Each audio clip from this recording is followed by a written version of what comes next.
Dans le monde dans lequel nous vivons, les êtres humains n'ont jamais été autant interconnectés à un niveau international. J'en sais quelque chose à titre personnel parce que dans ma clinique, je pratique la psychothérapie en visio et je vais avoir des demandes de thérapie familiale qui me viennent de Bolivie, d'expatriés qui peuvent être à New York, de personnes qui peuvent même être dans des familles dans lesquelles il va y avoir le fils au Canada, la mère en France, la fille qui habite dans un autre pays, et il y a comme ça une possibilité aujourd'hui de se réunir alors même qu'on est à des centaines, voire des milliers de kilomètres de distance et même de faire un travail thérapeutique. On est également dans un contexte géopolitique international dans lequel les flux migratoires peuvent être assez importants et avec les changements climatiques, c'est un phénomène qui n'est pas vraiment près de s'endiguer. Et bien sûr, tous ces changements systémiques ont des impacts importants sur les individus qui nous arrivent ensuite dans nos cabinets de thérapeutes.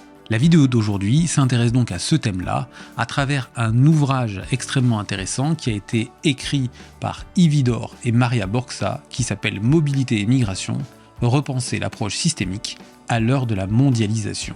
Je n'ai pas encore eu l'occasion d'aller interviewer Maria Borxa, c'est d'ailleurs une demande officielle, ça m'intéresserait vraiment beaucoup, mais par contre j'ai eu la chance et le grand privilège de pouvoir avoir des contacts de plus en plus réguliers avec Ividor, et notamment à l'occasion d'un congrès de thérapie familiale auquel on a assisté tous les deux, on a pu prendre un petit moment pour discuter, et notamment de cet ouvrage, et je vous propose tout de suite de découvrir cet échange. Si on pense que la migration est un événement qui marque les familles sur plusieurs générations, alors il est impossible qu'on ne rencontre pas des migrants ou des personnes issues de migration dans notre clinique.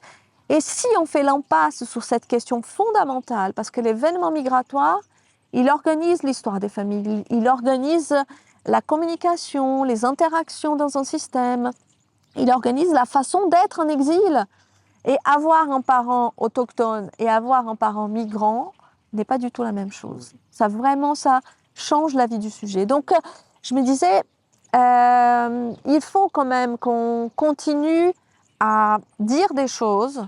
Et qu'est-ce qu'on pourrait dire aux thérapeutes systémiques d'aujourd'hui pour les accompagner à cette pensée, à cette pensée autour de la migration et à penser une clinique qui fait que la migration est un événement significatif. Et donc, on s'est dit, on va écrire quelque chose. Donc, c'est mobilité et migration, repenser l'approche systémique à l'heure de la mondialisation, avec l'idée que Maria a cette sensibilité autour des techniques de communication et d'information et qu'elle travaille beaucoup avec des personnes qui font ce mouvement-là, qui vivent dans un pays et qui se marient avec quelqu'un qui est dans un autre pays qu'ils ne connaissent pas, toutes les communications entre la famille restée au pays, la famille ici, cette espèce de miracle de l'ubiquité. C'est-à-dire les gens, ils sont ici et là-bas, en même temps. Très impressionnant, c'est présent dans la clinique. Les gens, ils disent, moi j'étais hier au mariage de ma sœur. Mais c'était où le mariage de votre sœur? En Turquie. Mais comment vous étiez hier au mariage? Non, mais par WhatsApp. Donc tout se passe ici et là-bas en même temps. Et ça aussi, ça change la migration. Donc ce livre était un peu pour nous un livre des inattendus. On a invité quelques collègues à écrire avec nous. Il y a un article, un chapitre très intéressant sur l'intime et l'extime. C'est-à-dire cette idée que certaines mères doivent laisser leurs enfants au pays, elles migrent. Et puis, quelques années après, elles retrouvent cet enfant-là. Comment ça se fait? Comment ça se passe entre elles dans cette nouvelle maternité avec un enfant qu'on ne connaît pas, qu'on ne connaît plus, un enfant que nous ne reconnaît pas, cette idée de l'odeur qui n'est plus la même. Un livre sur la valise, qui est un texte que j'ai écrit et qui a été publié dans la revue L'Autre en ligne, qui raconte la valise du migrant et comment cette valise, c'est la métaphore de la valise, comment cette valise et aussi l'identité, l'histoire qui est un peu en organe à l'extérieur du sujet et tout ce qu'il y a dans cette valise qui est hérité, donné, emprunté, adopté, transformé. Il y a un texte très intéressant sur la parentalité en exil avec Gilbert Prégnot, sur des supervisions avec des groupes entre thérapeutes, migrants, familles venues d'ailleurs, voilà comment cette interculturation a lieu. Donc c'est un livre un peu dans l'idée des inattendus, dans le sens où c'est pas les fratries, le couple, on parle de ça évidemment, mais il y a quelque chose de « ah oui, c'est vrai qu'on rencontre aussi ça, mais on en parle peu ». Par exemple, les familles asiatiques, on n'en reçoit pas beaucoup. Et donc, qu'est-ce qui se passe à l'intérieur de ces familles-là? Comment on aborde ça? La question de la loyauté.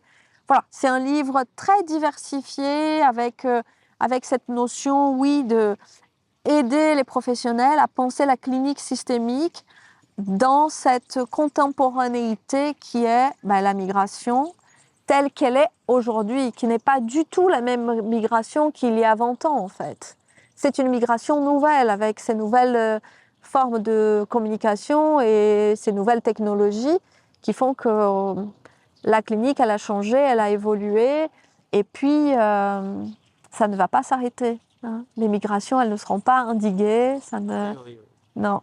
Il va falloir qu'on apprenne à gérer et à faire avec cette population, qui est aussi une population qui est très vivante, créative, dans laquelle la pulsion de vie est très forte.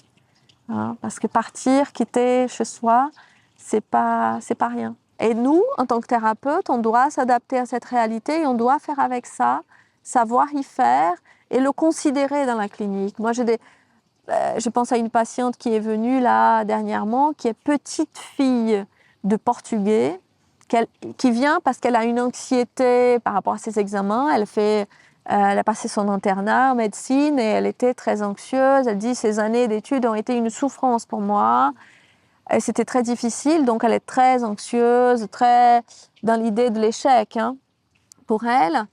Et un jour, j'ai dit « Mais je vais chercher ses grands-parents, qu'est-ce qu'ils ont fait, qu'est-ce qu'ils ont réalisé. » C'est la seule personne qui a eu son bac dans sa famille, qui a fait des études, elle. Mais elle est toujours en train de se dire qu'elle n'est pas à la hauteur, qu'elle est nulle. Et donc, je lui dis, mais qu'est-ce qu'ils ont fait, ces grands-parents, de si exceptionnels que vous ne pourrez jamais dépasser? Et elle dit, ils ont construit leur vie, ils ont traversé le Portugal à pied, ils ont fait leur vie ici, ils ont travaillé dur. Et quand on est face à des grands-parents qui sont des héros, tout devient plus fade. C'est-à-dire toute réussite devient une réussite insignifiante face à ce qu'ils ont réussi eux, ce qu'ils ont construit eux. La maison au Portugal, la maison ici en France, c'est extraordinaire, ils sont venus de rien. Moi, j'ai eu de la chance toute ma vie, j'ai pas reçu ça. Donc, si on ne va pas chercher cette question, cette histoire-là, on peut pas comprendre ce qui se passe pour elle.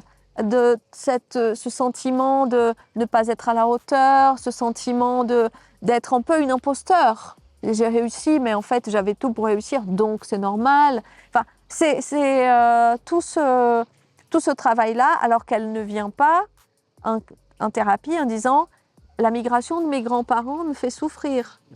C'est au thérapeute de faire ce chemin-là et d'ouvrir cette porte, d'aider l'autre à penser cette réalité qui est jusqu'alors un peu impensable pour lui.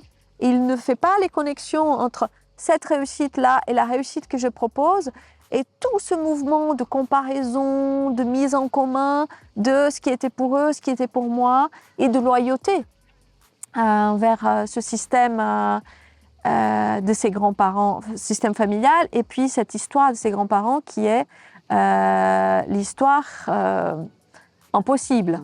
Voilà, j'espère que cette vidéo vous aura intéressé. Comme d'habitude, je vous mets un lien dans la description de la vidéo si vous souhaitez vous procurer l'ouvrage. N'hésitez pas à poser toutes vos questions dans les commentaires, à donner votre avis.